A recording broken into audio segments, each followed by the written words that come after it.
What's up mga Oragon? Dahil nga wedding anniversary namin ay nag-aya ang mister ko na kumain sa labas. Dahil daw mahilig ako sa extra rice, ititreat daw niya ako sa bonus kasi nga only rice doon. Pero bago kami kumain daw ay dadaan muna kami sa barbershop dahil kailangan niya nang magpagupit kasi hindi na daw siya pogi. Nababawasan daw ng mga 20 points yung kapugian niya kapag mahaba yung buhok niya. So, pagpasok pa lang, siyempre susunod ako kasi nga mainit guys. Naka-aircon yung barbershop. So, kailangan papasok din ako dyan. Pagpasok niya pa lang, tinapit niya na yung magugupit sa kanya. Favorite niya kasi yung nagugupit sa kanya na yan eh. Tropa vibes niya kasi yan eh. Shout out nga pala sa iyo, Balls, kasi lagi mong ginagalingan ng paggupit sa mister ko. Pagkatapos nga niyang magpagupit, pumunta kami ng Kapitolyo. Sabi niya kasi mag-picture-picture daw kami dito. Maraming ang tao eh. Yung pala may event. Meron palang bantayog dance competition. So, ayun na nga, dahil kami lang naman dalawang magkasama, nag-picture-picture lang kami dito ng konti. Pagkatapos nga namin mag-picture-picture ay pumunta kami sa loob ng Agro Sports Center kasi nga doon merong nagaganap na bantayog dance competition.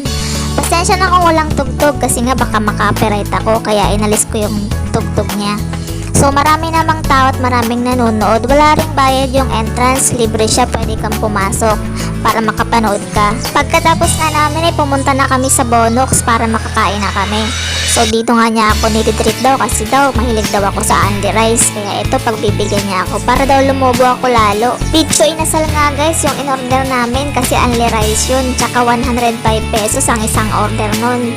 Murang-mura lang guys. Tsaka buti na lang nga guys, wala masyadong tao kahit na Sunday. Dati kasi kapag ganitong Sundays, family day, maraming kumakain dito. Karamihan sa mga nakakasabay ko sa pila ay for takeout ang order nila, ayaw nila ng dine-in. Siguro mas komportable sila sa bahay nila. Siguro mga naka-aircon sila. Sana all. Pagkatapos ko nga umorder, pumunta na ako sa pwesto namin. Binigyan lang ako ng number, magantay na lang daw. Mga 10 years daw ang antayin para makuha yung pagkain namin. So, nung serve na nga sa amin, niready ko na yung gloves ko kasi mag-ooperate na ako. Kakain na pala ako. So, ayan yung mister ko. Naka-ready na siya. Anytime. So, ayan. Wala na, hindi na namamansin guys. Kapag may pagkain talaga, para na tong dead man na to. Famous na to eh. Hindi na namamansin. Siyempre guys, alam nga naman na siya lang yung magmumukbang. Dapat ako din. So ito na nga, kinuha ko na yung kalamansi at naglagay na ako sa toyo. Tapos pinisil-pisil ko na yung kanin dyan kasi lalagyan ko yan ng chicken oil. Yung chicken oil walang lasa, pang pakulay lang pero okay lang. Basta gusto kong maglagay niyan. So habang kumakain nga ako guys, aanyayahan ko na kayo na mag-follow sa aming Facebook page. At sa may mga time dyan, bisitahin nyo rin ang aming YouTube channel. Meron kaming 3,400 subscribers sa aming YouTube channel.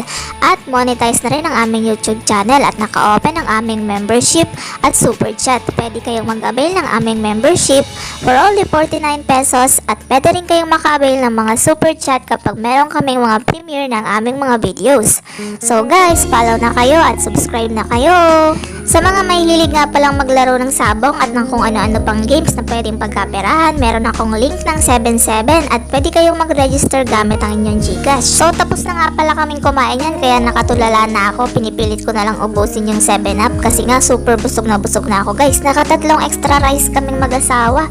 Pagkatapos nga namin kumain ay pumunta kami sa Catherine sa Bagasbas Lighthouse. Kasi nga natatay na raw yung mister ko kaya makikijeb siya doon. Total dati naman siya doon nagtrabaho kaya kakilala niya mga tropa niya yung ibang empleyado. So ayun, dito kami tumambay at nagpahilan hanggang sa umuwi kami ng bahay. Ang ganda nga dito sa Catherine's kasi nga maraming design, summer na summer ang datingan. Tapos guys, bukod sa maganda na yung ambience, meron pa siyang live band na kumakanta. Grabe, ang ganda talaga dito. Ang astig pa guys ng boses ng singer. Puro love song ang mga kinakanta. Bagay na bagay sa mga couple na nagdi-date. Nung tapos na ang makisiyar yung mister ko, tumambay na kami sa seawall kasi doon na lang kami magpapalipas ng oras.